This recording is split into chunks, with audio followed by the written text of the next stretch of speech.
What it do, comic bros? It's your boy, Super Duper Sean, man. But y'all can just call me Super Sean. And this is Power of Comics, y'all. And today, we gotta recap episode 2 of Xmen 97. If y'all didn't catch my recap of episode 1, there'll be a link in the description or right there on your screen. So please, like the video. Subscribe to the channel, because y'all know we a small channel and we just trying to blow and meet some people we do not know. So without further ado, Maestro, drop that track.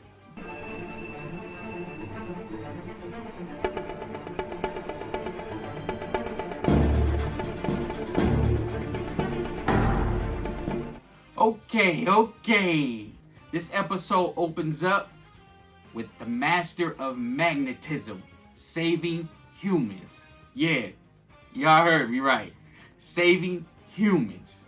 While Scott is questioning if the professor truly trusted him or not. Magneto, staying on his Cape Crusader quest, finds himself in the Morlock tunnels, saving them from the wretched Mutant Liberation Front. Yes, the Mutant Liberation Front was about to execute every Morlock, had them tied up on their knees, and then to the rescue comes the Master of Magnetism, Magneto himself. He makes quick work of the Mutant Liberation Front, donning his new threads with the insignia Big M on the front. I mean, he is fresh from head to toe and ready to take control of his new X-Men team and liberate all the mutants from the horrible treatment of the humans.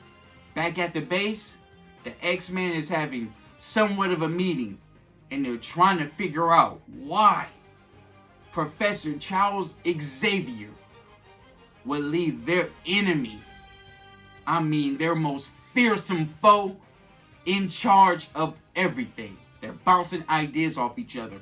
Rogue interjects saying maybe we should give him a second chance, kind of like y'all gave me a second chance. Right as she speaks these words, Magneto walks in and lets the team know he has made arrangements for the Morlocks to go to Genosha, a place where mutants can be safe, a mutant-ruled island. He questions the team on why they never done this when they had resources and the money. Now we cut to a scene with Jean and Storm. And basically Jean is confiding into Storm, telling her that she wants her baby to be born human, so her child won't have to grow up the way they did and how they're still living. Next, we cut to Magneto and Rogue, all alone, y'all, in a dark room. And basically, she's just telling him, no, he's telling her that he's willing to make the ultimate sacrifice just like Professor Charles Xavier did. He wants to honor his sacrifice by turning over a new leaf, being a good guy, and leading the X-Men. Rogue grabs Magneto's hand, real soft like caresses his hand and says, "It's me and you now. I've been waiting, hey, really wanna make a move now, hey, baby, tell me if you like it." We get a revelation that Rogue and Magneto used to have a couple little freak-offs back in the day, and she tells Magneto that none of this can ever get out to the team. You can't be kissing and telling, Magneto. Keep your mouth shut. Next, we cut to the front of the school where Val Cooper has stormed the front lawn of the school with helicopters, men armed. And they like, yo, we don't care what Magneto talking about. Bring him out. He got an answer for his crimes. And it's funny because you finally get to hear Magneto say, "To me, my X-Men." Like, To me, yo, they going a little too far with this to me stuff. I mean, Silver Surfer, to me, Thor, to me, Hammer, Charles Xavier, to me, my X-Men. Come on. Magneto said it. But yo, this scene was dope because Magneto actually surrenders and gives himself up because he's really trying to win the trust of the team and also the trust of the American forces. We now begin the trial of Magneto. Right as the trial begins, we cut to what looks like a van, and you see the executioner loading up this special military issue rifle, and it's not taking bullets. It looked like it's taking some type of charge in it. It's a special charge that this rifle releases, and he's saying today is his day of reckoning. Today, Magneto answers for all his crimes to humanity. With all the mutant and Magneto protesters all around the courthouse outside trying to storm into the building, the X-Men deploy a team to protect Magneto while he's in trial and to stop them from actually breaching the courthouse. Because they know if they get in, they're going to have to do some things that they don't want to do. They might have to actually hurt some humans. And y'all know Magneto got a pass, and he really don't got a problem with doing that. Especially if you push him. But the boy Executioner, he got a bullet with Magneto's name on it, y'all. With his name on it. We then cut to Jean and Wolverine watching Magneto's trial on television. And then all you hear is, "He's here! He's here!" Jean screams in pain. Wolverine unsheaths his claws. Who? Apocalypse? No, you idiot, the baby. Yeah, she starts to go in labor right here, right now. She telepathically grabs the keys, throws them at Wolverine's head, and next thing you know, they flying down I-5, trying to get to that hospital. We then cut to the X-Men in battle. In battle. Executioner comes in and I'm telling you, the look on his face, he's ready. Cyclops asks him, "You got a name?" Executioner. And he just starts to, he puts one in rogue, bow, and he just starts to go off and he starts to kick their ass. The X-Men are looking like ex-boys right now. I'm talking about he is running through them. He does something, and he did Bishop dirty, man. Come on, Bishop, man. You got dropped in the last episode. And then you really got rocked in this episode. Because he tried to rush Executioner. Executioner ran up a wall. This dude ain't got no powers, man. He has some Spider-Man agility. I'm talking about he ran, jumped off the wall, clipped the collar on Bishop's neck, and then shot him. Shot him through the wall, y'all. Man. Bishop ended up on the outside of the courthouse.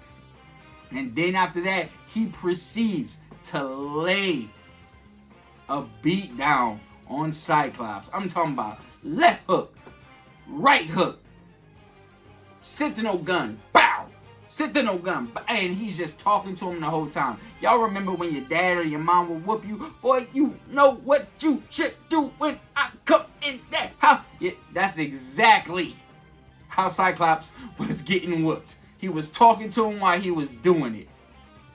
Then the boy Morph shows up to save his ass. And this is one of my favorite scenes because Morph, he actually changes into all the X-Men that you want to see. He morphs into Colossus off the rip. And y'all know Morph, when he transforms into them, he actually has their abilities. That's what makes his power so OP, because he's just not like your regular shapeshifter that can just take your form. No, if he takes your form, he can use your abilities. So he takes his form, the gun, he tries to shoot more, boom. Since he's Colossus, it bounces right off. And then since he's going into hand-to-hand combat, he changes into Psylocke.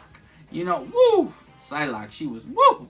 I know that was Morph as Psylocke, but he can keep that form because Psylocke was looking right. Jean contacts Cyclops after he done just got his face beat in a little bit. Morph's handling his business right now, but Jean contacts him and says, "Yo, I'm having the baby right now." Cyclops patches Storm, lets him know what's going on. Storm tells Rogue to fly him there right now. And Storm's like, me and Magneto will take on the rest, you know. Even though Magneto's chained up, Storm unpops the chains for him, starts heeding commands to everybody, and it's about to go down, y'all. It is about to go down. We cut back to the ER room. Now, Rogue is there. Now, they're saying that they will not deliver any mutant babies because, you know, they're bigots. We are some bigot motherfuckers in this show. You already know. But Rogue, using her siphon power ability, she siphons the man's medical degree. And then she just takes over as the doctor. Prep a IV. Da, da, da, da, da. Put them on the stretcher. Da, da, da, da. Yeah, she starts doing that, and she gets prepared to deliver Jean and Scott's baby. Back at the courthouse, it has gotten crazy. It has gotten hectic. They actually have already breached it. So they're in the same courtroom as Magneto. Yes. And guess what? That's when you see this special military grade rifle come out. And that's when the unthinkable happens. Because they fire this rifle off, right? And they tell Magneto he's going to pay for his crimes. Storm, being the lion-hearted, courageous woman she is, even though that man was her enemy less than a week ago, she takes the bullet for him. Pow! And right when she takes it, she says she cannot feel the weather anymore. She cannot feel, she feels cut off. She feels human, y'all. Magneto is enraged. He makes quick work of everybody in there. I mean, he actually makes a force field and takes them up to space. And he gives one of the best speeches possible. You guys got to go hear this speech and see how real it was. You know what I mean? He was coming from a man that truly lost everything and I was really trying to give his friend some honor for his sacrifice. That's where he's coming from. He's trying so hard not to just rip these people to shreds because he know he could. He's trying so hard to walk in the light. Man, y'all got to go back and y'all got to hear this speech. But he takes them up and away, up to the up space atmosphere. And he has his little magnetic force field around them so they can breathe. And they thinking they're going to, it's over. They thinking it's over. It's over. He brings them down. He brings them down, y'all. Magneto has truly turned over a new leaf. Do y'all believe it? Or is he bugging? I don't know. I don't know. So, after all that happens, we get a cutscene back to the house. All the X-Men is there. They are dealing with, you know, Magneto being gone, and Storm leaves a note that she can't be with them anymore because, you know, she doesn't have their powers. You know, their powers is what linked them guys together. You know, if it wasn't for their powers, would they truly have ever crossed paths? So she leaves a note saying that she can't be here anymore. Even though Beast, prior to her leaving, Beast told her that, you know, he was going to help her find, you know, a cure for this. But he did tell her that it looks permanent at this time. So with the news, Storm leaves. Next thing you know, we get a knock at the door, right? And it's Jean Grey. Y'all like, Jean Grey just had the baby? Yeah, but it's actually two of them, y'all. It is two of them. And she says, help, I need the X-Men. Woo! What a powerful episode. What a powerful episode. Yo, what do y'all think? What's up with this Jean lady? Is she a clone? Is it the real Jean? Do she got a twin sister? I don't know. I need y'all to let me know what's up in the comment section. Will Storm get her powers back? Is she done for this whole season? Or what's going on with that? Is Magneto truly a hero now? Or does he have some nefarious plans that have yet to be revealed?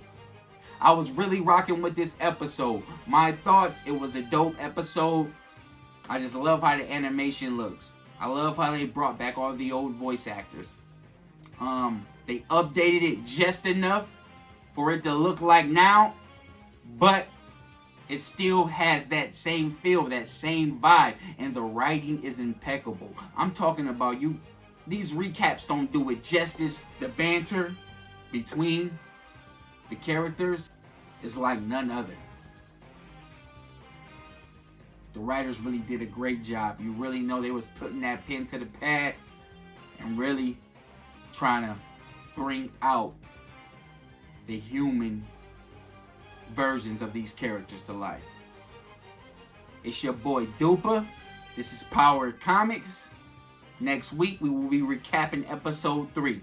If y'all want to see me recap any other shows, just drop them in the comment section. Drop anything in the comment section. I will respond. It's your boy Big Dupa.